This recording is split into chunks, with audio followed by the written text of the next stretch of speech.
তো সম্মানিত হাজিরিন,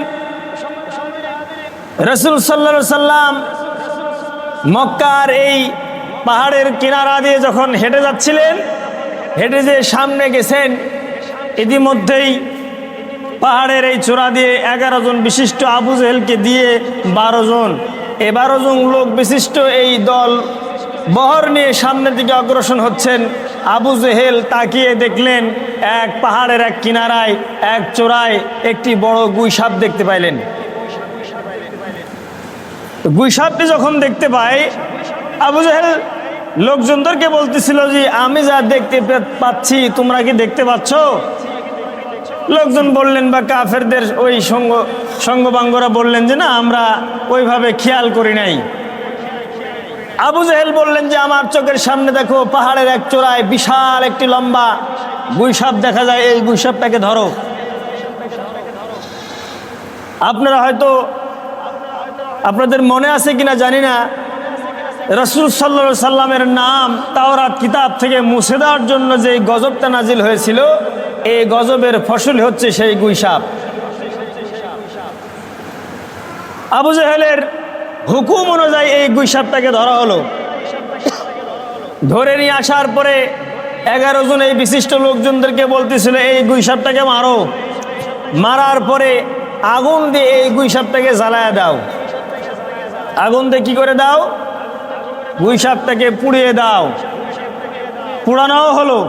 পোড়ানোর পরে যেই ছাই অবশিষ্ট থাকলো, এই ছাই 2-3 জনকে বললেন যে এই ছাইটা হাতের ভিতরে লাও, এই মুষ্টি করে নিয়ে আমার সঙ্গে সঙ্গে পিছন পিছনে আসো। বলেন নাউজুবিল্লাহ। সম্মানিত হাজিরিন, আবু জেহেল যখন নির্দেশ করলেন এই গুইসাপটাকে ধরো, গুইসাপটাকে মারো, মারার পরে আগুন দিয়ে জ্বালিয়ে দাও। আগুন দিয়ে জ্বালানোর পরে যে ছাই থাকবে, এই ছাইটা অবশিষ্ট ছাইটা তোমরা হাতে নাও। হাতে নেওয়ার পরে আমার পিছন পিছন আসো। আজকে তোমাদেরকে আমি এমন একটি জিনিস দেখাবো, এমন একটি কায়দা কৌশল দেখাবো, যাতে করে আমার ভাতিজা আসলে প্রকৃতপক্ষে আল্লাহর নবী না অন্য কেউ না, সাধারণ মানুষ। আমি তোমাদেরকে এটা টেস্ট করাবো। হুকুম অনুযায়ী তাই করলেন। কাম সারা হয়ে গেল। আগুন দিয়ে জ্বালানো হলো, পুড়িয়ে দেওয়া হলো। জ্বালা দেওয়ার পরে ছাই যখন হাতে নেওয়ার পরে আবু জেহেল বললেন আমার পিছন পিছন আসো। পিছন পিছন যাওয়ার পরে সামনে তাকায় দেখে আল্লাহর নবী, বিশ্ব নবী জনাবে মুহাম্মদ রাসূলুল্লাহ সাল্লাল্লাহু আলাইহি সাল্লাম দাঁড়িয়ে রয়েছে। আবু জেহেল যে বললেন, ও ভাতিজা, তুমি যে আল্লাহর নবী, সত্যি আল্লাহর নবী কিনা এইটা আমাদেরকে পরীক্ষা দিতে হবে। তুমি যদি পরীক্ষায় পাশ করো, এই যে 11 জন বিশিষ্ট লোক আছে, আমি চাচা সহ এই 11 জন লোকজন তোমার কাছে বায়াত গ্রহণ করে ইসলাম কবুল করে আমরা মুসলমান হয়ে যাব। যদি আমাদের একটা প্রশ্নের উত্তর যদি তুমি আজকে দিতে পারো, তাহলে আমরা এক বাক্যে সকলে মুসলমান হয়ে যাব। আল্লাহর হাবিব বললেন, চাচা, এটা তো মেঘ না চাইতে বৃষ্টি। এতদিন ধরে কালেমার দাওয়াত দিই, ইসলামের দাওয়াত দিই, কবুল করেন না, উল্টা বরং আমার বিরোধিতা করেন। চাচা, আজকে কি এমন প্রশ্ন করবেন? আমি তো অত্যন্ত খুশি হয়ে গেছি, অত্যন্ত খুশি হয়ে গেছি। আজকে আপনি নিজে এসে আমার কাছে বলছেন ইসলাম কবুল করব। চাচা, আপনি সত্যি করে বলেন আমাকে কি প্রশ্ন করবেন? আমি প্রশ্নের উত্তর দিতে 100% প্রস্তুত আছে। বলেন সুবহানাল্লাহ। এইবারে 3 জন লোককে সামনে দেওয়া হলো। সামনে দেওয়ার পরে আবু জেহেল বলতেছিলেন, এই যে লোকগুলো আছে, এই লোকগুলোর মুষ্টির ভিতরে, হাতের ভিতরে কি আছে তুমি যদি বলে দিতে পারো, তাহলে আমরা এক বাক্যে বুঝে নেব তুমি আল্লাহর নবী। আর আল্লাহর নবী হিসেবে আমরা গ্রহণ করে নেয়া, ইসলাম কবুল করে নেয়া, এই জায়গায় আমরা মুসলমান হয়ে যাব। দুনিয়ার কোনো বাতিল শক্তি বা অন্য কোনো শক্তির কাছে আমরা হের মানব না। আল্লাহর নবী খুব খুশি হয়ে গেলেন।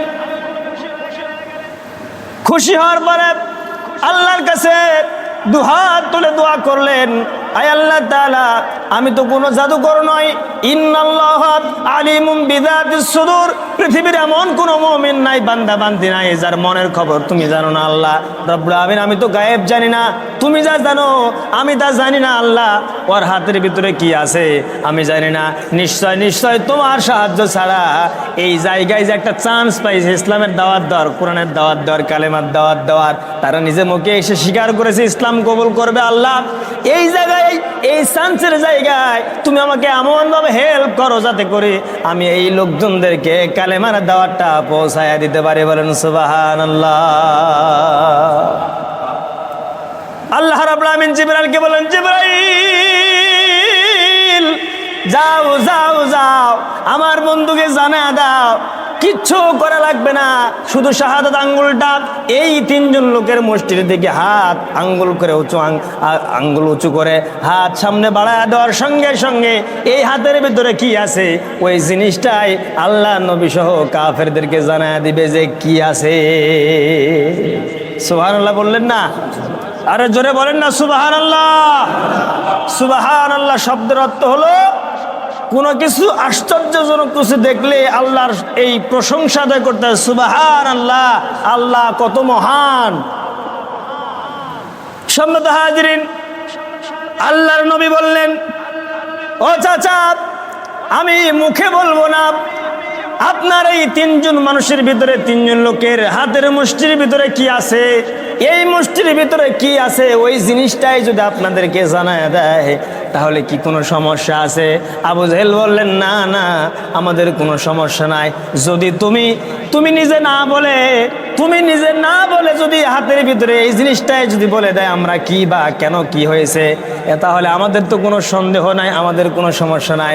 তুমি বলো যে এই হাতের ভিতরে কি আছে। সম্মানিত হাজিরিন, আল্লাহ রাব্বুল আমিন কোরআনুল কারীমের 2 নম্বর সূরাতুল বাকারার ভিতরে আল্লাহ বলছেন দুনিয়াতে কোন মানুষটা আমার বন্ধু। আল্লাহ রাব্বুল আমিন বলতেছেন, আল্লাহু ওয়ালিয়ুল্লাযীনা আমানু ইখরিজুহুম মিনাজ যুলুমাতি ইলান নূর।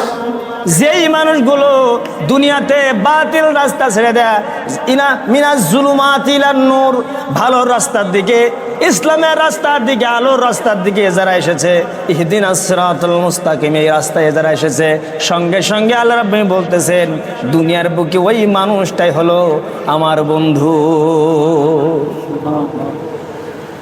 তাহলে আল্লাহ রাব্বুল আমিন কি বললেন? দুনিয়াতে যারা দুনিয়ার সব পাপাচার খারাপ কাজ ফেলে রেখে যদি মিনাজ যুলুমাতি ইলান নূর, যদি এই ভালো রাস্তার দিকে আসে, আলোর রাস্তার দিকে আসে, তাহলে তারাই হলো প্রকৃত আমার বন্ধু। বলেন সুবহানাল্লাহ। এখন আল্লাহ যদি আমাদেরকে বলে যে ওই ব্যক্তিটা আমার বন্ধু, তাহলে আমাদের আর কোনো ভয় আছে? বলেন ভয় আছে?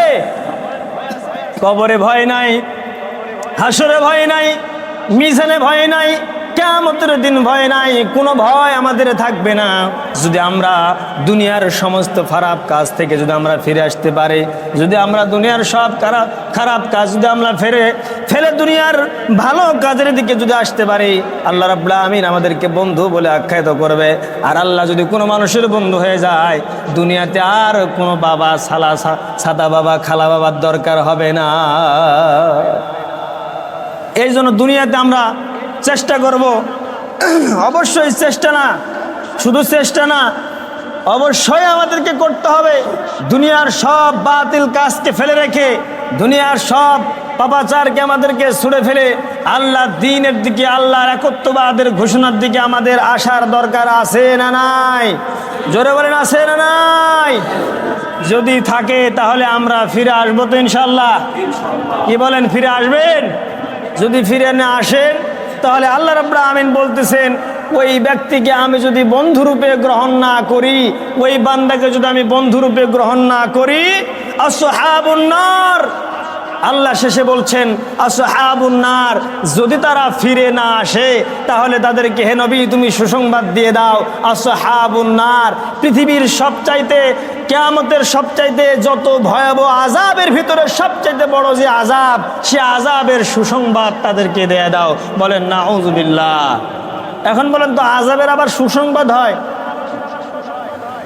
আযাবের কি সুসংবাদ হয়? কিন্তু আল্লাহ বলছেন যে আযাবের সুসংবাদ দুনিয়ার মানুষদেরকে জানায় দাও। এখন আসেন, আযাবের সুসংবাদটা এই জন্য বলা হয়, কেন বলা হয়? কোনো ছেলে যদি দুষ্টম করে, তার মা কিন্তু মাঝে মাঝে বলে তোর বাপ আসুক, তোর বাপে এই কথাটা আজকে বলে দিলে তোর বাপ মজা কেমন তোকে চাকাবেনি। আচ্ছা, মায়ের আবার মজা হয়, কিন্তু শাস্তির প্রখরতা বোঝানোর জন্য মা কি বলতেছে যে মজা কি আছে চাকাবেনি, বলে না এরকম? তেমনি আল্লাহ রাব্বুল আমিন বলতেছেন যে সুসংবাদ দাও। আযাবের কিন্তু সুসংবাদ হয় না, দুঃসংবাদ হয়। কিন্তু আযাবের সুসংবাদটা কেন দেওয়া হচ্ছে? জাহান্নামের যে আযাব, এই আযাবের প্রখরতা এবং গভীরতাকে বোঝাতে গিয়ে আল্লাহ রাব্বুল আমিন বলছেন সুসংবাদ দাও। সম্মানিত হাজিরিন, যদি আমরা ফিরে না আসি, যদি আমরা খারাপ কাজ থেকে ফিরে না আসি, যদি আমরা ভালো কাজের দিকে মিনাজ জুলুমাতি ইলান নূরের দিকে যদি ফিরে না আসি, আলো রাস্তার দিকে যদি ফিরে না আসি, তাহলে আমাদের কি আযাব হবে। আল্লাহ রাব্বুল আমিন এই আযাবের সুসংবাদও দিয়েছেন। সুতরাং আমরা ফিরে আসতে হবে, অবশ্যই আসতে হবে, নতুবা আমাদের জীবনের এই কোনো জীবনের 60, 70, 80, 63 এই জীবনের কোনো মূল্য আমাদের থাকবে না। সম্মত হাজিরিন, সম্মত উপস্থিতি, চেষ্টা করবেন, অবশ্যই মানার চেষ্টা করবেন। আল্লাহ রাব্বুল আমিনের রাস্তায় আমাদেরকে চলার দরকার আছে না নাই? আছে। তাহলে আমরা অবশ্যই আল্লাহর রাস্তায় চলব। সম্মত হাজিরিন, সম্মত উপস্থিতি, আসুন রাসূল সাল্লাল্লাহু আলাইহি ওয়াসাল্লামকে তারা কি বলেছেন? জাদুকর। এইটা মনে করতেছেন যে রাসূল সাল্লাল্লাহু আলাইহি ওয়াসাল্লামের চরিত্রে ট্র্যাগ লাগানো, এই জাদুকর বলে তাকে আখ্যায়িত করা, এটা কি আমাদের জন্য খুব শোভনীয়? আমরা কি এটা সইতে পারি? রাসূল সাল্লাল্লাহু আলাইহি ওয়াসাল্লামের ভালোবাসায় যারা আদিষ্ট হয়েছেন, যারা রাসূল সাল্লাল্লাহু আলাইহি ওয়াসাল্লামকে বেশি মহব্বত করেন, যারা মহব্বত করে রাসূলের সুন্নাতগুলোকে ধরে রেখেছেন, সম্মত হাজিরিন, আমরা রাসূলের কথা শুনতে আমাদেরকে ভালো লাগে, রাসূলের কথা বলতে ভালো লাগে। এই জন্য তো এক শিল্পী বলেছেন, নবীর কথা শুনতে ভালো, নবীর কথা বলতে ভালো, কিন্তু নবীর সমাজ গড়ার কাজে শত দ্বন্দ্ব মনে বাঁধে। নবীর কথা শুনতে ভালো, আসলে কিন্তু নবী সাল্লাল্লাহু আলাইহি ওয়াসাল্লামের কথা শুনতে আমাদেরকে ভালো লাগে না? নবীর কথা শুনতে ভালো, নবীর কথা বলতে ভালো, কিন্তু নবীর সমাজ গড়ার কাজে শত দ্বন্দ্ব মনে বাঁধে। কিন্তু নবীর সমাজ গড়ার কাজে শত দ্বন্দ্ব মনে বাঁধে। সম্মানিত হাজিরিন, সম্মানিত উপস্থিতি, আল্লাহ রাসূল সাল্লাল্লাহু আলাইহি ওয়াসাল্লাম আবু জেহেলকে বললেন, ও আবু জেহেল, ও চাচা, আমি মুখের যদি না বলে আপনার এই 3 জন লোকের হাতের ভিতরে কি আছে, এই লোকগুলো যদি আপনাদেরকে ওপেন করে দেয়, কথাগুলো বলে দেয়, তাহলে কি আপনি বিশ্বাস করবেন আর ইসলাম কবুল করবেন কিনা বলে দেন। আল্লাহ নবী সাল্লাল্লাহু আলাইহি ওয়াসাল্লাম প্রশ্ন করার সঙ্গে সঙ্গে আবু জেহেল বললেন, আমার কোনো সমস্যা নাই, তুমি মুখে না বলে তাদের হাতের ভিতর থেকে যদি এই জিনিসগুলো বলে দেয়, আরো বিশ্বাসযোগ্য হওয়ার কথা, আরো বিশ্বাস করব, আমরা এই কথাগুলো শোনার পরে ইসলাম কবুল করবো, এতে কোনো সন্দেহ নাই। আল্লাহর নবী, বিশ্বনবী জনাবে মুহাম্মদ রাসূলুল্লাহ শাহাদাত আঙ্গুলটা বিসমিল্লাহ বলে যখন হাতের দিকে যখন ইশারা করেছেন, হাতের ভিতরে থেকে ওই যে কাফিল, ইসলামের এই যে তাওরাত লিখিত কাফিলটাকে তারা যে মেরে হত্যা করে, যে আগুন দিয়ে জ্বালা দিয়েছে, পোড়া দিয়েছে, কাফিলটা হাতের ভিতরে থেকে আল্লাহর হুকুমে বলতেছিলেন, আমি সেই গুইশা, আমি সেই কাফিল। চিৎকার দিয়ে বলেন সুবহানাল্লাহ। হাতের ভিতর থেকে যখন কথা বললেন, হাতের ভিতর থেকে যখন আওয়াজ আসলেন, আবু জেহেল 11 জন বিশিষ্ট লোকজনদেরকে বলতেছিলেন, আমি তোমাদেরকে যেটা দেখাইতে চাইছিলাম সেটা হলো এই, আমার ভাতিজা হলো সাধারণ কোনো মানুষ নয়, সাধারণ কোনো জাদুকর নয়, জাদুকরের বড় জাদুকর হলো আমার ভাতিজা। বলেন নাউজুবিল্লাহ। এগুলো হলো আল্লাহ রাসূলের মুজিজা ছিল, কিন্তু তারা মুজিজাকে ঘৃণা করে বাজে কথাবার্তা বলে আল্লাহ রাসূলের মুজিজাকে তারা জাদু বলে আখ্যায়িত করেছেন। বলেন নাউজুবিল্লাহ। সম্মানিত হাজিরিন, হযরত দাউদ আলাইহিস সালামকে এমন একটি মুজিজা দেওয়া হয়েছিল, যত কড়াই লোহা হোক না কেন, হযরত দাউদ আলাইহিস সালাম যখন হাতের আঙ্গুলের ভিতরে তালুর ভিতরে যখন লোহাগুলো নেয়, এই লোহাগুলো মোমের মতো গলতে শুরু করে দেয়। আর ইচ্ছা মতো সে কিন্তু কুড়াল বানাতে পারতো, বটি বানাতে পারতো, দা বানাতে পারতো, ইচ্ছা মতো যেটা খুশি সেটা বানাতে পারতো। আল্লাহ রাব্বুল আমিন এই মুজিজা হযরত দাউদ আলাইহিস সালামকে দান করেছিলেন। বলেন সুবহানাল্লাহ।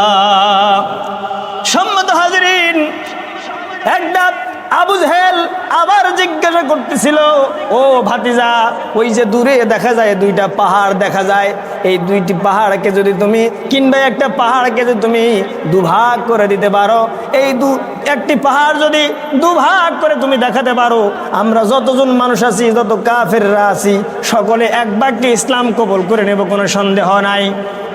আবু জেহেলের কথা অনুযায়ী আল্লাহর সঙ্গে কথা বলতে শুরু করেন আল্লাহর হাবিব রাসূল সাল্লাল্লাহু আলাইহি ওয়াসাল্লাম। দোয়া করলেন, আল্লাহ তোমার সাহায্য ছাড়া এই পরিবেশটা মেনটেন করা সম্ভব নয়, আল্লাহ তুমি সাহায্য করো। জিবরাইলের মাধ্যমে সাহায্য করতে শুরু করলেন। আল্লাহর হাবিব শাহাদাত আঙ্গুল পাহাড়ের দিকে যখন ইশারা করলেন, পাহাড়ের দিকে ইশারা করার সঙ্গে সঙ্গে তখন পাহাড়টা দ্বিখণ্ডিত হয়ে গেল। দ্বিখণ্ডিত হয়ে যাওয়ার পরে যখন ফাঁক হয়ে গেছে, আবু জেহেল আবার প্রশ্ন করলেন, যদি এই পাহাড়ের ফাঁক থেকে ফাটা থেকে যদি একটা গাছ তুমি বের করে দিতে পারো, ইচ্ছা মতো তারা কিন্তু রাসূল সাল্লাল্লাহু আলাইহি ওয়াসাল্লামকে খেলাইছে, ইচ্ছা মতো ব্যবহার করছে, কিন্তু তারা কোরআনের সুশীতল ছায়াতলে, আল্লাহর বিধানের সুশীতল ছায়াতলে তারা আসে নাই। এখনো দেখবেন আলেমদেরকে নিয়ে অনেক মানুষ বাজে মন্তব্য করে, বাজে প্রশ্ন করে, এমন প্রশ্ন করে আলেমের 14 গোষ্ঠীর ক্ষমতা নাই যে এই প্রশ্নের উত্তর দেওয়া। সম্মানিত হাজিরিন, পাহাড়ের ফাঁক থেকে ফাটা থেকে যখন গাছ যখন উৎপৃত হয়ে গেল, আবু জেহেল আবার বললেন, এই গাছে যদি তুমি ফল ধরা দিতে পারো তাহলে আমরা কবুল করবো ইসলাম।